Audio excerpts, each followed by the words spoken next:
नमस्कार प्यारे विद्यार्थियों, आप सबका एडसेट प्रोग्राम में स्वागत है।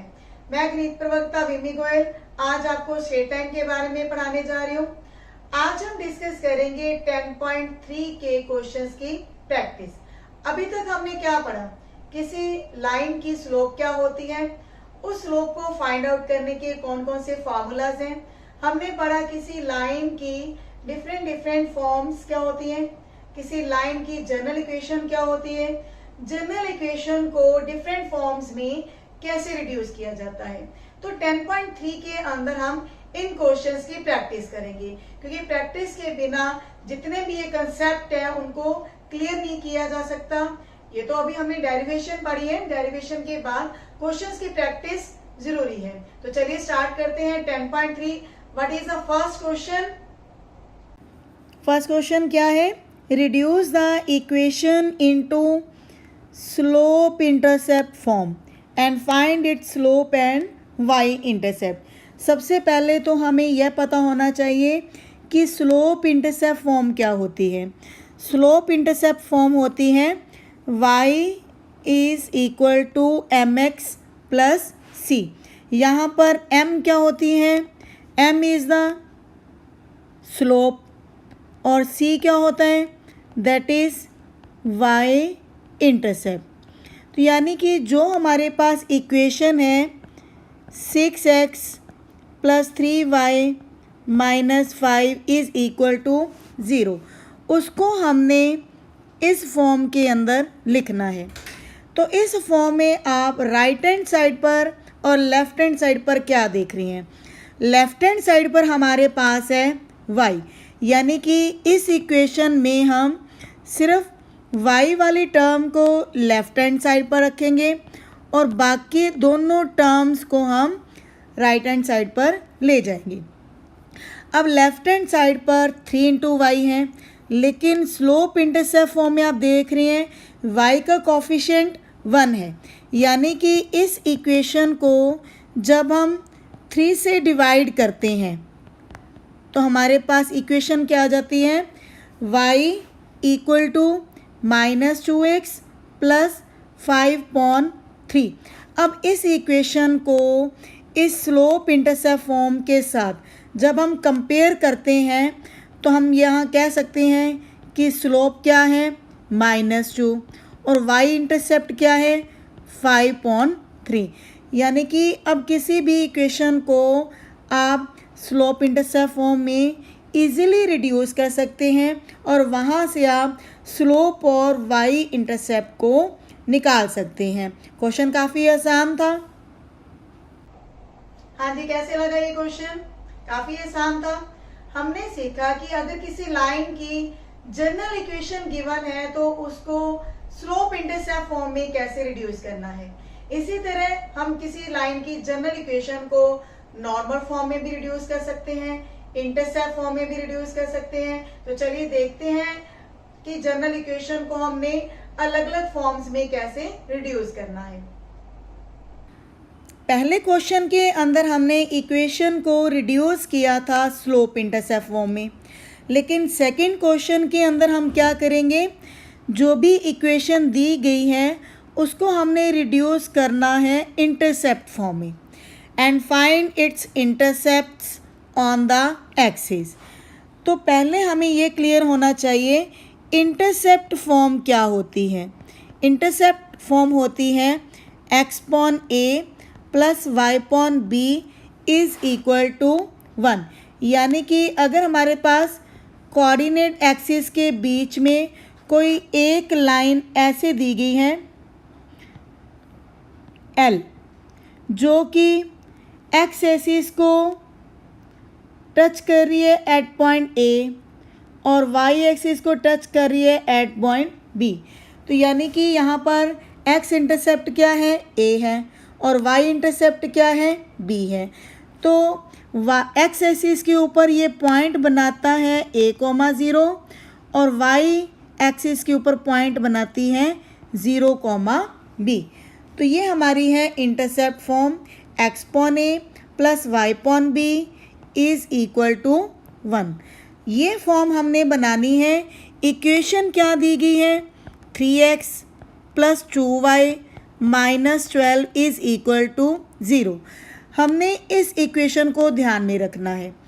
राइट हैंड साइड पर 1 है, लेफ्ट हैंड साइड पर सिर्फ x और y की टर्म्स है, यानी कि इस इक्वेशन में हम जो कांस्टेंट टर्म है उसको पहले राइट हैंड साइड पर लेकर जाएंगे। -12 था, अब क्या हो गया, प्लस का 12। अब पूरी इक्वेशन को हम 12 से डिवाइड करेंगे ताकि जो हमारी इंटरसेप्ट फॉर्म है उसमें हमारे पास राइट हैंड साइड पर 1 आ सके। तो पूरी इक्वेशन को 12 से हमने डिवाइड किया तो हमारे पास क्या आएगा, x/4 plus y/6 is equal to 1। जब आप इंटरसेप्ट फॉर्म के साथ इसको कंपेयर करते हैं तो a की वैल्यू आ जाती है 4 और b की वैल्यू आ जाती है 6। अब a क्या है, this is the x intercept और b क्या है, this is the y intercept. तो हम किसी भी जनरल इक्वेशन को इंटरसेप्ट फॉर्म में रिड्यूस कर सकते हैं और वहाँ से हम इजीली जो भी हमारे x इंटरसेप्ट हैं या y इंटरसेप्ट हैं उनको हम कैलकुलेट कर सकते हैं। What is in third question, reduce the equation into normal form and find it's perpendicular distance from the origin and angle between perpendicular and the positive axes. पहली line क्या है, हमने जो भी जनरल इक्वेशन दी गई है उसको नॉर्मल फॉर्म में रिड्यूस करना है और उसके बाद परपेंडिकुलर डिस्टेंस को भी कैलकुलेट करना है और एंगल को भी फाइंड आउट करना है जो कि परपेंडिकुलर एक्सेसिस के साथ बना रहा है। अब हम मान लेते हैं कि ये दो एक्सिस के बीच में एक लाइन ऐसे दी गई है L, जिसकी ओरिजिन से परपेंडिकुलर डिस्टेंस है P और ये परपेंडिकुलर एक्स एक्सिस के साथ एंगल क्या बना रहा है, अल्फ़ा। तो नॉर्मल फॉर्म क्या होती है, किसी लाइन की नॉर्मल फॉर्म होती है x cos alpha plus y sine alpha is equal to p, यानी कि जो हमारी जनरल इक्वेशन है x minus √3y plus 8 is equal to 0, इस इक्वेशन को हमने नॉर्मल फॉर्म में रिड्यूस करना है। तो सबसे पहले तो हम ये देख रहे हैं कि जो लेफ़्ट हैंड साइड पर है उसके ऊपर क्या आपको नज़र आ रहा है, x और y या फिर x और y के कोएफिशिएंट्स। तो हम क्या करेंगे, जो कांस्टेंट टर्म है उसको राइट हैंड साइड पर लेकर जाएंगे। अब क्योंकि p क्या है, this is the perpendicular distance from the origin, तो जो डिस्टेंस है वो कभी नेगेटिव नहीं होती। तो पहले हम पूरी इक्वेशन को माइनस साइन के साथ मल्टीप्लाई कर देते हैं। अब राइट हैंड साइड पर जो 8 है वो पॉजिटिव आ चुका है। अब हम क्या करेंगे, इस पूरी इक्वेशन को डिवाइड करेंगे, divide with a² plus b² in under root. अब ये क्या है, देखिए जनरल इक्वेशन हमारे पास होती है ax plus by plus c is equal to 0। तो यानी कि x का कोफिशिएंट होता है a और y का कोफिशिएंट होता है b। तो ये जो हमारी इक्वेशन है इसके अंदर a की वैल्यू है -1 और b की वैल्यू है √3। जब इस वैल्यू को हम सॉल्व करते हैं तो ये आ जाती है 2। तो जब हम इस इक्वेशन को 2 के साथ डिवाइड करेंगे तो हमारे पास आएगा -1/2x plus √3/2y is equal to 4। अब इस इक्वेशन को हम कंपेयर करते हैं नॉर्मल फॉर्म के साथ। x का कोफिशिएंट कोस अल्फ़ा है तो इसलिए यहाँ से हम कोस अल्फ़ा की वैल्यू क्या कह सकते हैं, -1/2 और y का कोफिशिएंट साइन अल्फ़ा √3/2। कोस नेगेटिव है, साइन पॉजिटिव है, ऐसा कौन सा क्वाड्रेंट है, सेकेंड क्वाड्रेंट में साइन पॉजिटिव होता है, कोस नेगेटिव होता है, यानी कि एंगल क्या होगा 180 माइनस। अब साइन अल्फ़ा की वैल्यू √3/2 60 डिग्री पर होती है, तो एंगल हमारे पास क्या आएगा 120 डिग्री। यानी कि इस इक्वेशन को हम ऐसे लिख सकते हैं x cos 120 degree plus y sine 120 degree is equal to 4। अब आप इस इक्वेशन को ध्यान से देखिए, ये क्या है, एक नॉर्मल फॉर्म है जिसमें ओमेगा की वैल्यू क्या आ रही है 120 डिग्री, और p is a perpendicular distance from the origin and that is 4। तो हम किसी नॉर्मल फॉर्म को देखकर इजीली बता सकते हैं p परपेंडिकुलर डिस्टेंस क्या है और उस नॉर्मल फॉर्म में परपेंडिकुलर द्वारा x एक्सिस के साथ कितना एंगल बनाया गया है। तो किसी भी जनरल इक्वेशन को नॉर्मल फॉर्म को कैसे रिड्यूस किया जाता है, इस क्वेश्चन के अंदर हमने यह सीखा। हाँ जी, क्वेश्चंस काफी आपको आसान लग रहे होंगे। आपने सीखा किसी लाइन की जनरल इक्वेशन को अलग अलग फॉर्म्स में कैसे रिड्यूस करना है, लेकिन इसके बाद भी काफी कुछ है सीखने के लिए। जैसे कि हो सकता है कि आपको ये कहा गया हो कि एक पॉइंट गिवन है, उस पॉइंट से किसी लाइन तक की डिस्टेंस क्या होगी, अगर दो पैरेलल लाइंस हैं उनके बीच में डिस्टेंस क्या होगी, या फिर अगर एक लाइन के ऊपर पॉइंट गिवन है और वो लाइन किसी दूसरी लाइन के ऊपर परपेंडिकुलर है या किसी लाइन के पैरेलल है, तो इस लाइन की इक्वेशन क्या होगी। तो ये काफी डिफरेंट सिचुएशंस हैं जिनमें हम किसी लाइन की इक्वेशन को फाइंड आउट करना सीखेंगे। तो चलिए देखते हैं इन क्वेश्चंस को। फोर्थ क्वेश्चन है, find the distance of the point -1, 1 from the line. हमारे पास लाइन क्या गिवन है 12 × x + 6 is equal to 5 × y - 2। पहले हम इसको सिंप्लीफाई करते हैं और जनरल इक्वेशन की फॉर्म में लिखते हैं। 12 को अंदर मल्टीप्लाई करेंगे, इसी तरह 5 को अंदर मल्टीप्लाई करने पर हमें यह मिलता है। तो जनरल इक्वेशन हमारे पास क्या बन जाती है 12x - 5y + 82 is equal to 0। अब ये हमारी जो जनरल इक्वेशन है जो कि ax + by + c is equal to 0 की फॉर्म में है, और पॉइंट है हमारे पास x1 y1 दैट इज़ -1, 1। तो इस पॉइंट से अगर मान लेते हैं कि ये पॉइंट है -1, 1, इस पॉइंट से किसी लाइन तक की हमने एक डिस्टेंस निकालनी है d। तो ये इक्वेशन है लाइन की ax + by + c is equal to 0। तो किसी पॉइंट से किसी लाइन तक की परपेंडिकुलर डिस्टेंस का फॉर्मूला क्या होता है ax1 + by1 + c in magnitude divide bye a² + b² इन √। ये फॉर्मूला हमने लास्ट लेक्चर के अंदर सीखा था, तो ये फॉर्मूला आज हम इस क्वेश्चन के अंदर अप्लाई करने जा रहे हैं। अब ax1 हमारे पास ये इक्वेशन है,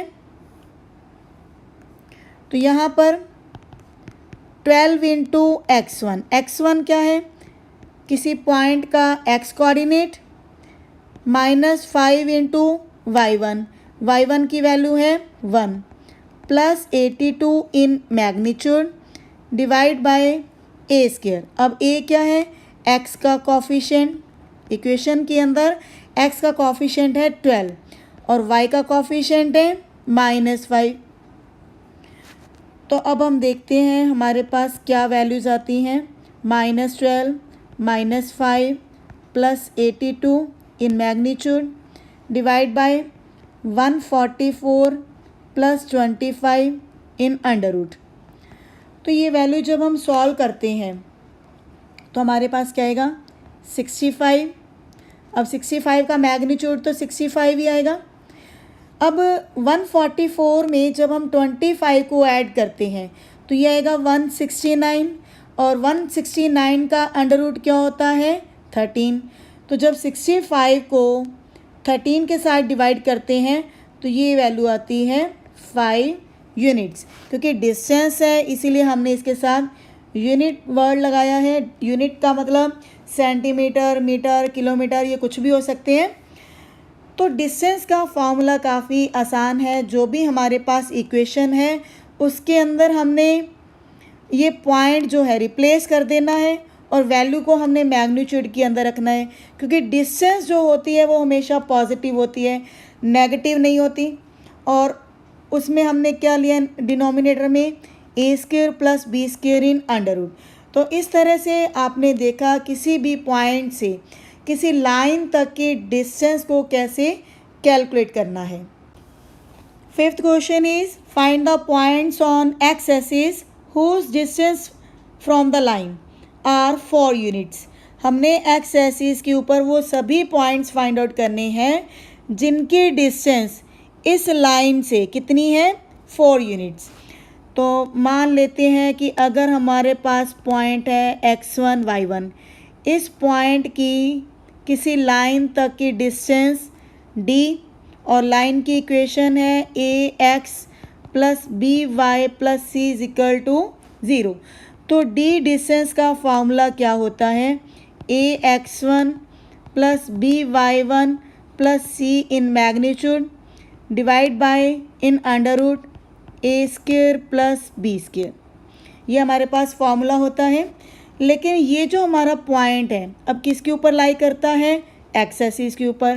तो यानी कि y कोऑर्डिनेट क्या होगा 0 होगा। तो हमारे पास पॉइंट क्या होगा x, 0 की फॉर्म में।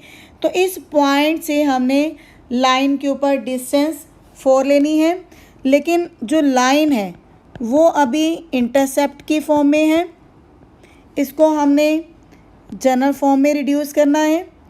तो इसके लिए हम एलसीएम लेंगे 4x plus 3y is equal to 12 और we can say 4x plus 3y minus 12 is equal to 0।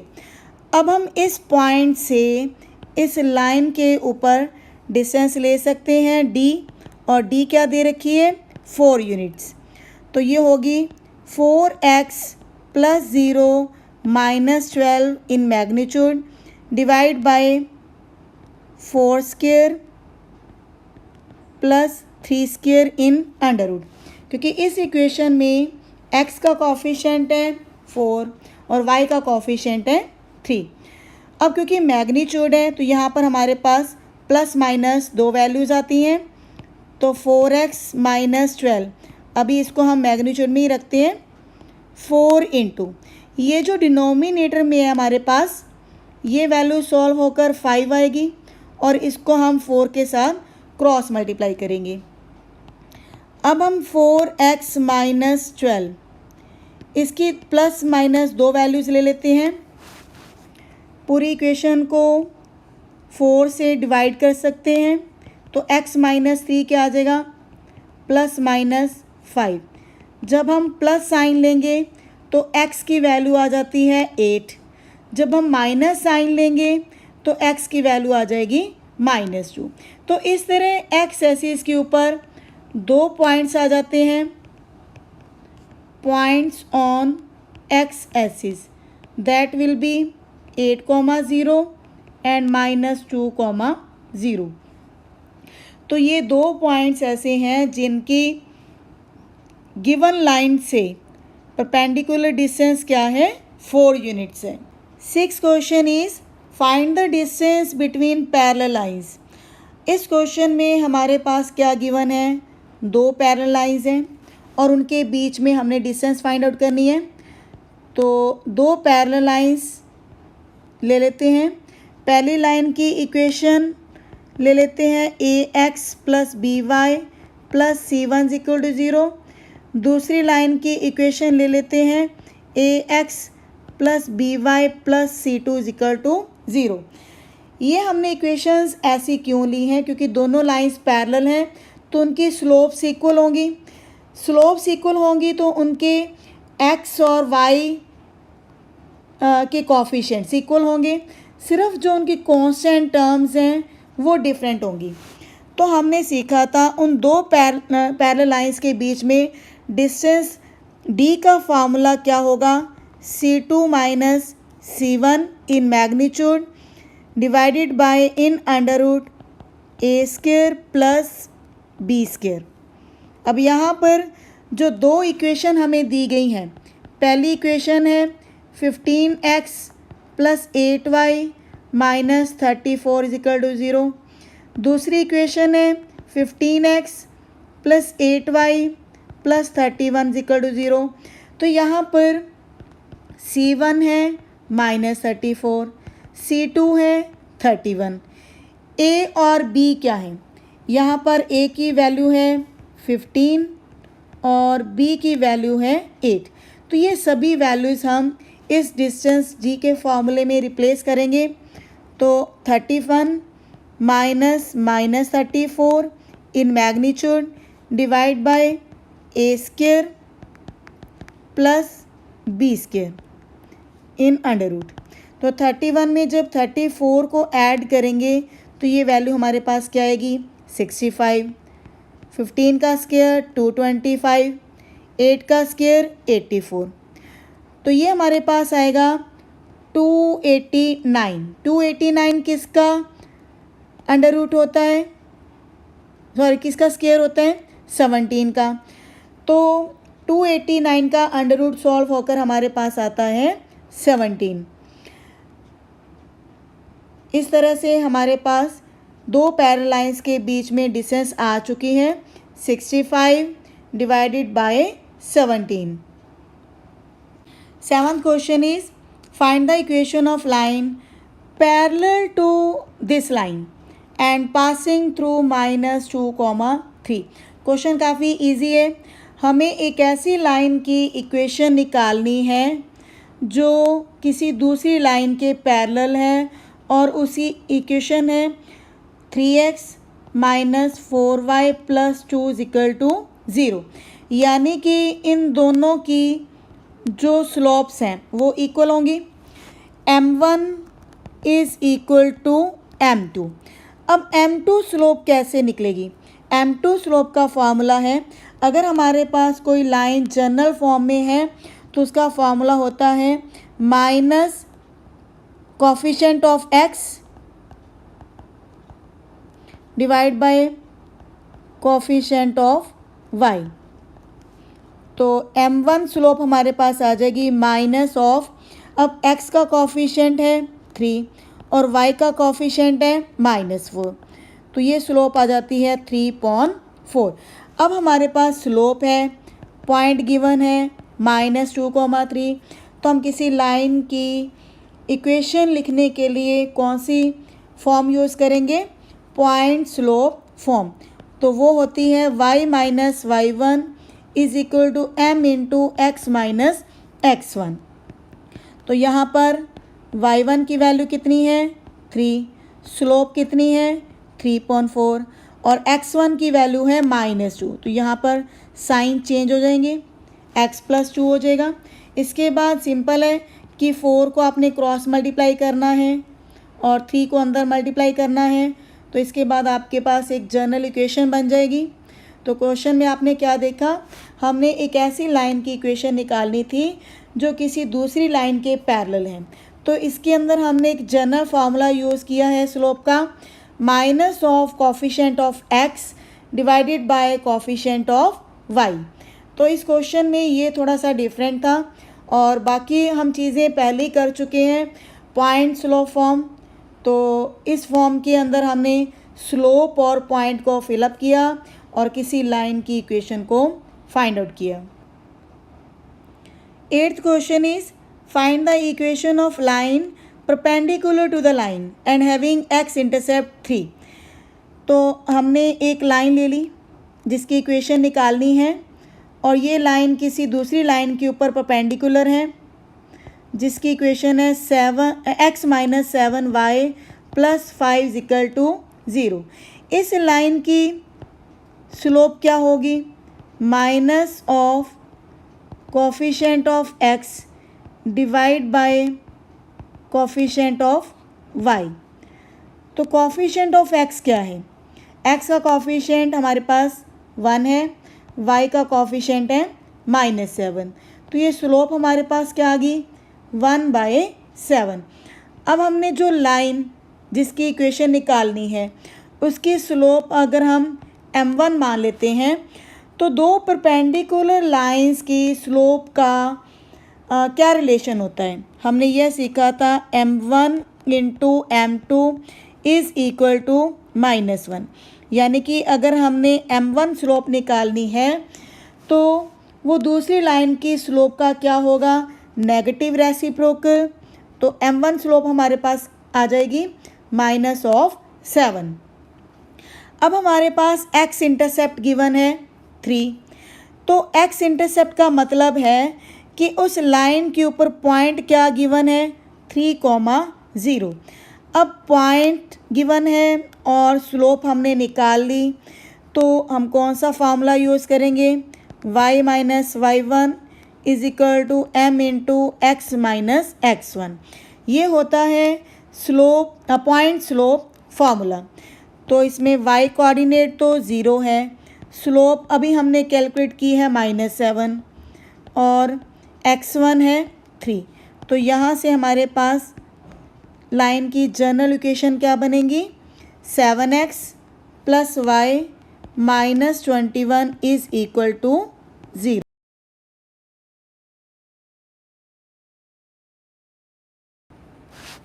Now the 9th question is find the angle between two lines. दो लाइंस के बीच में हमने एंगल फाइंड आउट करना है। मान लेते हैं ये दो लाइंस हैं हमारे पास और उनके बीच में एक्यूट एंगल है थीटा। पहली लाइन की स्लोप है m1 और दूसरी लाइन की स्लोप है m2। तो उनके बीच में एंगल थीटा निकालने के लिए हमारे पास फॉर्मूला होता है tan theta is equal to m1 minus m2 divide by 1 plus m1 into m2 in magnitude. तो यानी कि इस क्वेश्चन में हमें दोनों लाइंस की स्लोप्स चाहिए। पहली लाइन है हमारे पास √3x plus y is equal to 1। तो m1 स्लोप का फॉर्मूला क्या है, minus coefficient of x divide by coefficient of y। तो x का कोफिशिएंट क्या है √3 और y का कोफिशिएंट है 1। तो m1 स्लोप हमारे पास क्या आ चुकी है -√3। सेकेंड लाइन है x plus √3y is equal to 1। तो m2 स्लोप के लिए भी हम यही सेम फार्मूला यूज़ करना है। तो minus of x coefficient is 1, y coefficient is √3। तो इस तरह से ये दोनों स्लोप हमारे पास आ चुकी हैं। तो tan थीटा के फार्मूला में हमने m1 की वैल्यू रिप्लेस करनी है और m2 की वैल्यू रिप्लेस करनी है। डिनोमिनेटर में 1 प्लस m1 की वैल्यू है -√3 और m2 की वैल्यू है -1/√3। √3 ये कैंसिल हो जाएगा। अब यहाँ पर न्यूमरेटर में हम जब एलसीएम लेंगे तो वैल्यू बनेगी -3 प्लस 1 डिवाइडेड बाय √3 और डिनोमिनेटर में हमारे पास आएगा 1 plus 1 in magnitude. Now this will be equal to 2 minus 2 divide by √3 into 2। तो ये 2 से 2 टर्म्स को हम कैंसिल कर देंगे। मैग्नीट्यूड वैल्यू हमारे पास आएगी 1/√3। अब tan थीटा की वैल्यू 1/√3 कब होती है, when theta is equal to 30 degree और π/6। वैसे तो दो लाइंस के बीच में हमारे पास दो एंगल बनते हैं, one is acute angle and second one is obtuse angle. लेकिन बात तो एक ही है, हमने एंगल फाइंड आउट करना था। वो हमने एक्यूट एंगल फाइंड आउट कर लिया। Find the coordinates of the foot of perpendicular from the point -1, 3 to the line 3x - 4y - 16 is equal to 0। ये आपके सामने एक P पॉइंट आपको नज़र आ रहा होगा। इस P पॉइंट से हमने नीचे एक जो लाइन बनाई गई है 3x - 4y - 16 is equal to 0, ये उस लाइन की इक्वेशन है। तो इस लाइन L के ऊपर एक परपेंडिकुलर ड्रॉ किया है PM। तो हमने M के कोऑर्डिनेट्स को फाइंड आउट करना है। M क्या है? This is the foot of perpendicular to the line 3x - 4y - 16 is equal to 0। तो दो परपेंडिकुलर लाइंस के बीच में क्या रिलेशन होता है? हमने पढ़ा था कि अगर दो लाइंस परपेंडिकुलर होती हैं तो उनकी स्लोप्स की प्रोडक्ट क्या होती है? -1। मान लेते हैं PM लाइन की स्लोप है M1 और L लाइन की स्लोप है M2। तो हमारे पास ये रिलेशन है M1 × M2 is equal to -1। तो M के कोऑर्डिनेट्स हम मान लेते हैं, let these are alpha beta. तो PM स्लोप यानी कि PM जो लाइन है M1 उसकी जो स्लोप है वो क्या लिखी जाएगी? Using 2 point formula y2 - y1 divide by x2 - x1 into में। अब M2 स्लोप क्या होगी? M2 स्लोप के लिए हमने यूज़ करना है general formula minus the coefficient of x divide by coefficient of y। तो ये हमारे पास M2 स्लोप आ जाती है 3/4। तो यहाँ पे ये आ गया 3/4 इज इक्वल टू -1। अब हमारे पास y2 कोऑर्डिनेट है बीटा, तो बीटा -3 हो जाएगा और x2 की वैल्यू है अल्फ़ा और x1 की वैल्यू है -1।